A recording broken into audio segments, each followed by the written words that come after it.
За сайн байцгаана уу? Өнөөдөр би 2 жилийн өмнөх сургалтанд сууж байсан тэмдэглэлээ олсон.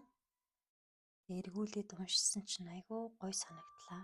Тэгээ тэр тэмдэглэлээсээ хуваалцъя. Тэр тэмдэглэлээ уншиж оруулъя гэж шийдлээ. Би сургалтанд суухдаа ер нь хамгийн гол гэсэн л юмудаа бичиж тэмдэглэдэг. За эхний хэсэг нь болохоор чи одоо бараг 2 жилийн өмнөх 24 оны 10 сарын 8-ны өдрийн анхны хичээлийн тэмдэглэл байна. За энд бол манай анги чинь надтай нийлээд 4 суралцагч хамрагдчихжээ. Би яг тухайн үед нэлийн хүнд өвдсөн. Яг өөрлөгөө дөнгөж ингэж өнгөж эхэлж байгаа тэр үе байсан. За өөрсдийгөө ажиглах гэж бичсэн байна. Ухамсар сэрээгүй үед хүн бодлоо ажиглаж чаддаггүй. Бодол сэтгэлээ гаднаас нь ажиглах хэрэгтэй. Яг л өөр хүнийг ажиглаж байгаа юм бид. Ясалгал хийх үед тархины бодлоос гарч зүрх сэтгэл дотоод руу орох дадал үүсдэг. Хүн бясалгаж байх үедээ тархи оюуныхаа тэр бодлоос ангижирч өөрийнхөө зүрх сэтгэл дотоод руу орох дадлыг бий болгож идэв. За тэгээ ажигласнаа бичих гэсэн байна. Уурлаж байгаа үедээ яаж байгаагаа ажиглах. Юу бодож, юу хэлж, бүр яаж уурлаж байгаагаа ажиглах. Баясгалантай, баяр хөөртэй байгаа үедээ бас яаж байгаагаа ажиглах. Бусдыг ойлгох. Ухамсарт сүнс, сэтгэл бий, бодол бий гэж хүнд байдаг. Айдас, сэтгэл, түгшил, санаа зовнил. Эдгээр зүйлс танд байна уу? Анзаарах. Бясалгалын дээд шат хүн өөрийгөө 24 цаг ажиглах чадвар байдаг. Мэдрэмж нэмэгдэхээр, ажиглалт нэмэгдэхээр хүний зүн нэмэгддэг. Бүх үед өөрийгөө ажиглаж болдог. Процесс, бодол, сэтгэл хөдлөл. Траума, шархаа ажигласан үедээ шууд бичих. Видео хийж ажиглах хэрэгтэй. За энэ видео гэдэг нь яг багшид одоо хэлэх гэсэн утгаар л би энд бичсэн байна. Яг өөрийгөө хүн ажиглах үедээ аль болох бичих. Удаанаар би сая яг ямар үйлдэл хийж үү гэж тунгаан бясалгах хэрэгтэй гэсэн санаа. За ямар үйл явдал болоход травма сидэрч байна гэдгийг анзаарах гэж. За энэ бас маш чухал ойлголт. Одоо ингээд яг эргээд энэ талаар бодсон чинь айгүй тодорхой ойлгомжтой санагдчихэв. Тухайн үедээ яг юу яриад байгааг нь бас ойлгохгүй байсан. Бидэнд ингээд нэг үйл явдлууд байнга ойр ойрхон давтамжтайгаар тохиолдод байдаг. Тэнгүүт яг нэг үйл явдал болонгууд л тэрэн дээр уур хүрээдэг. Тэгэхээр яг яагаад тэрэн дээр ингэж уур хүрээд байна? Миний яг эмзэг мэдрэмж яг ямар үйл явдал дээр сэдрээд байна гэдгийг анзаарах нь их чухал байсан юм лээ. За хоолой үрдний блог гэсэн байна. За энэ хоолой үрдний блог дээр хэлэхэд би бол яг өөр дээрээ ингэж ажиглаад байгаа. Тэрөөсөө хэлэх гэснээ хэлж чаддгүй. Хэлхийг ч сүүлд бас нэлээд хүсдэггүй болсон байсан. Зүгээр л чимээгүй баймар санагддаг болсон. Энийг бас нэлээд яагаад гэж өөрөөсөө их асуусны үндсэн дээр блогоо тайлж чадсан. Бясалгал зөндөө хийсэн, бичсэн, бүх үйл явдлуудаа ухрааж бодсон. цаашаа вэ. Сэтгэл түгшил нийтлэг байдаг. Сэтгэлээ ажиглах тусам зүн мэдрэмж ихсдэг. Биеэ мэдэрч сурдаг. Хүн өөрийн аавраг өөрөө засдаг. Эрчим энергиэр. Гадна талаас өө хайхгүй байх хэрэгтэй. Бүх зүйлийн үндэс нь би өөрөө гэсэн үг. Өөрийнхөө энерги засдаг. Өөрийнхөө энергийг унгааж яадаг. Тийм учраас ямар үед өөрийнхөө энергийг ихсгээд ямар үед унгаагаад байна гэдгээ ажиглах хэрэгтэй гэсэн үг. За өөрийгөө хайрлах, өөрийгөө хүлээн зөвшөөрөх. Хүлээн зөвшөөрөх гэж их ярьдаг. Энэ нь бүр ямар тийм хүлээн зөвшөөрмөргүй үйлдэл хийж тийм зан аран шиг муу зуршилтай байсан ч гэсэн яг одоогийн байгаагаар нь л би чинь ийм юм байна. За окей. Тэгвэл би энийг яг одоо яахыг хүсэж байна. Өөрчлөлмөр байвал өөрчлөе. Өөрчлөхийг би өөрөө хүсэхгүй байвал окей, байж л байг гэд өөртөө зөөлөн хандах, ямар байгаа өөрийнхөө хүслээр шийтгэх гэсэн үг. Өөрийгөө хайрлаж чадахгүй хүн бясалгалын шат ихтэггүй гэж.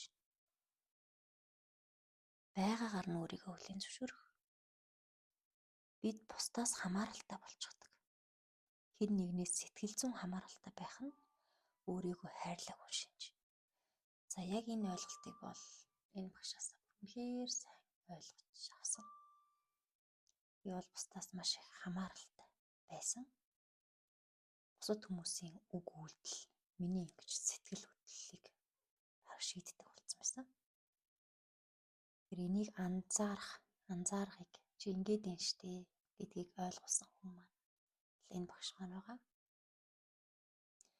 Тэр бусдаас хамааралгүй хэмжээнд байх тийм сэтгэл зүйг хүн бас өөрөө бий болгож чаддсан байлээ.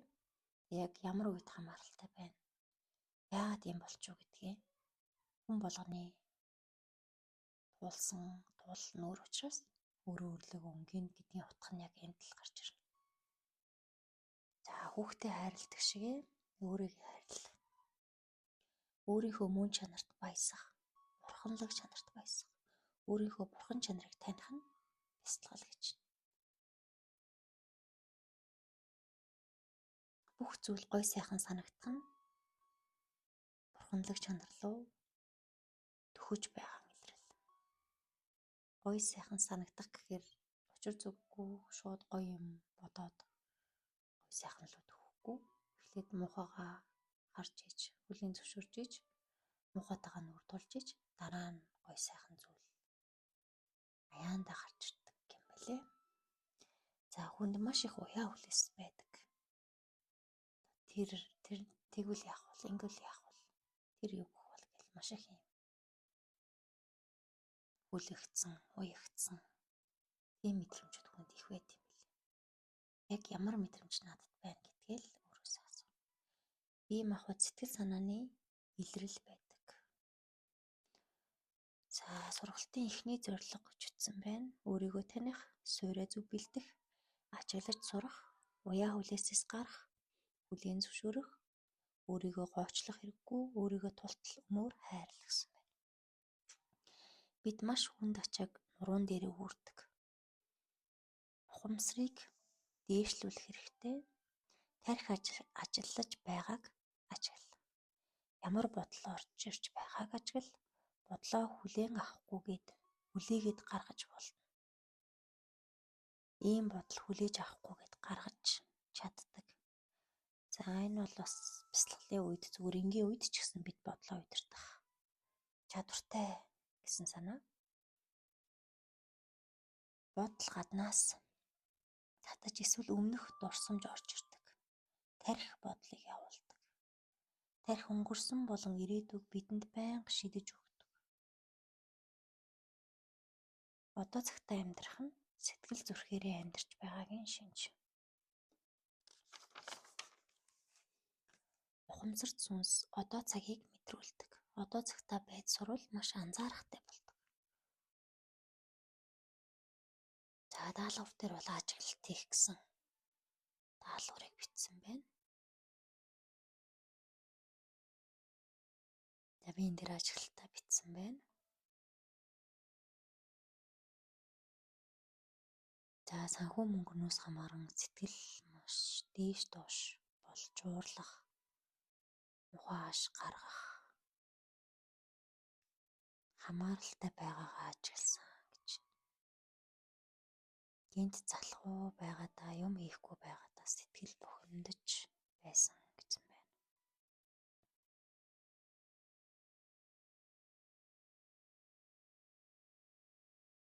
Болог айцтайгаа яаж ажиллах гэсэн чинь дуу кино бүх сонирхол татсан юмсаа ажигла гэж. Хариулт нь зөнгөөр бодол болгон ирдэг. Ажиглаад орж ирсэн зөндөө итэг. Итгэл өгч буй зүйлс биеждэг. Юунаас болж итгэл минь алга болсон гэдгээ асуув. Би багадаа их өөдрөг цоглог байсан. Гэтэл яагаад сэтгэл доошоо савлаад өөр болоод байна гэдгээ өөрөөсөө асууж бичгэж байна. Юунаас сэтгэл санааны хамааралтай байгаагаа ажигла. Өөрөө өөртөөгөө толгоон дотор сайн ярилцсан. Энэ нь ажиглалтын нэг хэлбэр юм аа гэсэн байна. Бусадтай ярьж хуваалцаж байж итгэрдэг.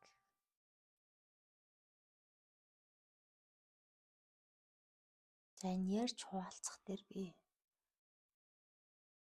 өөрийгөө ингээд эргээд анзаарсан чинь найзуудтайгаа нэлээд ярьж бүх мэдрэмжүүдээ ингэж хуваалцдаг байсан билээ. Тэр маань ингээд надад аягүй их тийм хөнгөрөх, гадагшлуулж гаргадаг тийм эрг гоё зуршил байсан байлээ. Бодол ингээд бодчихгүй гэсэн бодол их байдаг. Зүгээр тайлж эерэг үг хэлэх үед эдгэрэл явагдаж байдаг. Зүгээр тайлах бас маш их чухал. За 10 сарын 11-ний хичээл сэдв нь өөрийгөө хайрлах гэсэн байна.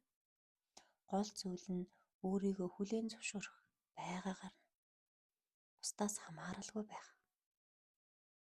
Хагарах гэж байгаа ваар шиг л өөрийгөө хайрлах гэж бичсэн байна.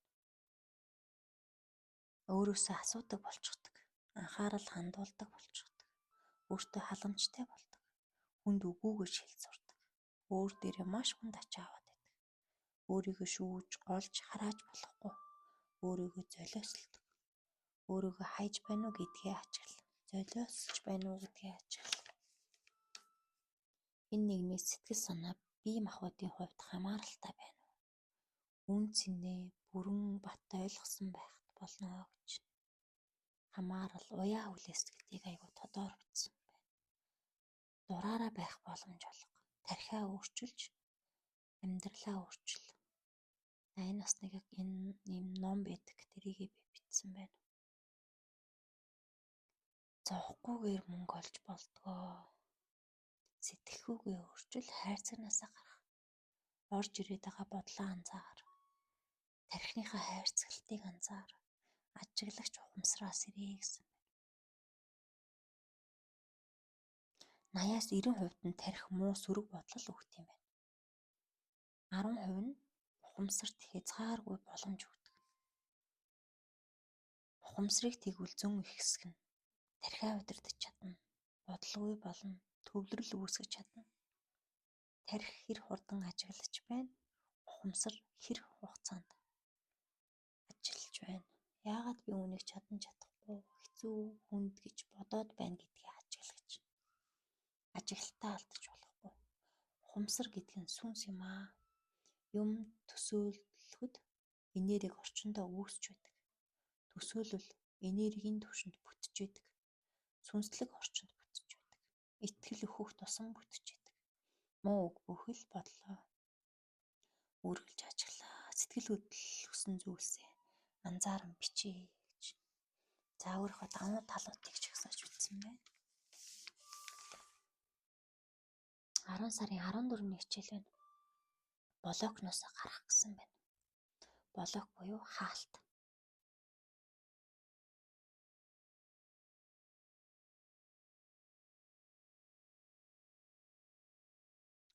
За өөрийнхөө ямар хаалт блок байгааг бичсэн байна. Хоолой өртний блоктой байгаагаа бичсэн байна. Хүн болгоны дотор байгаа тэр айдас санаа зовнил хаанаас үүссэн бэ? Ажиглаад аль хүрд дээр блок байгаагаа олж мэдэх, бичих. Яагаад блок үүсв? Яагаад нийлэлтэй байж чадахгүй шалтгааныг нь олж бичих. Блок бол өөртөө өгч байгаа тархины блок. Тэр хүн намайг ингэ бодчих болов уу гэсэн блок. Тэр хүн намайг юу гэж бодно уу хамаагүй гэд блокноос гараа. Ухамсарлаа зоригтойгоор үйлдэл хийж байж л гарна гэсэн байна. Өөрийгөө хүлээн зөвшөөрөх. Энэ нь өөртөө итгэх итгэлийг бий болгоно. Бид тухайн үед нь шууд ярилцдаг бол блок үүсдэггүй. Бид блоктой үедээ баярлснаа хүртэл илэрхийлж чаддаггүй. Бодсон зүйл нь ууралсан үед, согтсон үед гарч ирдэг. Асар их блоктой байна гэсэн үг. Гомдол, хэлэх байсан үг бүрээ гарга бич гэж. Бясалгал хийж байхдаа хэл. Тэр үед тэгж хэлэх байсан юм гэдгээ хэл гэж.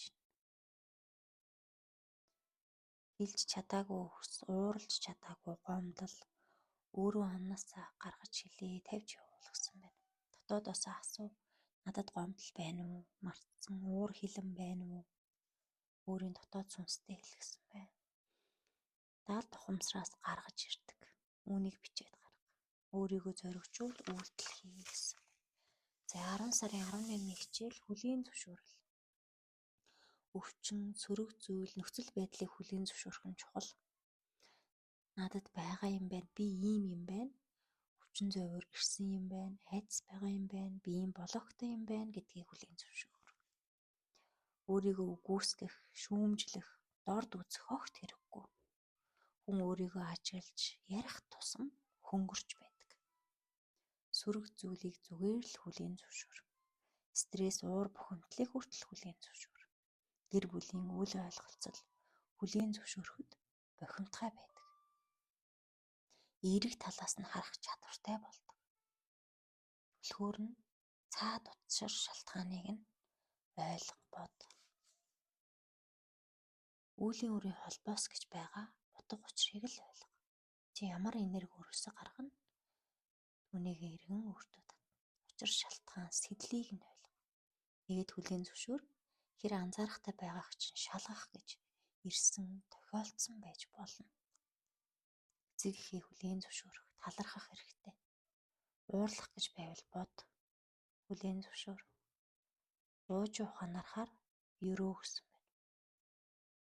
Бүх хүнээс сурах юм байдаг. Зовлон байгаа учраас жаргалыг мэдэрдэг, муу хүн байгаа учраас сайн хүн гэж бий. Сүүл рүүгээ уур хүрхээ болдог. Нөгөө талыг нь бодож үзээд л талархах. Би төгс байх албагүй, тиймээс ийм юм надад байгаа юм байна хэмээн хүлийн зөвшөөрөө гэсэн. Өөртөө хүүхэд мэт зөөлөн ханд. Уурыг зөв гаргах хэрэгтэй. Хүнд биш. Ямар нэг юмыг цохиж болно. Өөр юм хийж болно.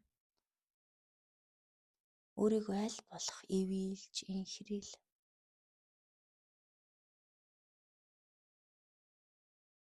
Эрчим энерги өндөр үед, аз жаргалтай үед, сайхан үед энергийн хууль өргөлж үйлчилдэг. Сөрөг бүхэн байгаа газар буруу код байдаг. Танд сөрөг мэдрэмж, сөрөг зүйлс ажиглагтаад байвал тэнд яг ямар буруу код байна вэ гэдгийг тайлах хэрэгтэй гэсэн. Өөрийн итгэл өндөр, өөрөөс гарах тэр эрчим энерги үйлцэл өндөр үед сайн сайхан зүйлс биелэх боломжтой. Өөрийгөө битгий шүүмжлэх байна. Хэцүү гэсэн бодлоороо их хаадаг. Энэ миний мэдрэмж, энэ миний зүн, энэ итгэсэн зүйлийг ажиглая гэсэн үед зүн илүү сайжирдаг байна. Биелэх, урамших үед итгэл ихсдэг. Бясалгах явцад дууг багасгах, бодол орж ирэхэд бүүд өгнө, өнгөрөө. Баярлалаа, баяртай гэж сарниул. Хоёр бясалгал хийж үзээд дүгнэж бичгсэн байна. Хүнээс тусламж гуйхаас санаа бүүцэв. Сэтгэл санаагаа анзаарч гэл. Өөртөөгөө яар асуулт асуу.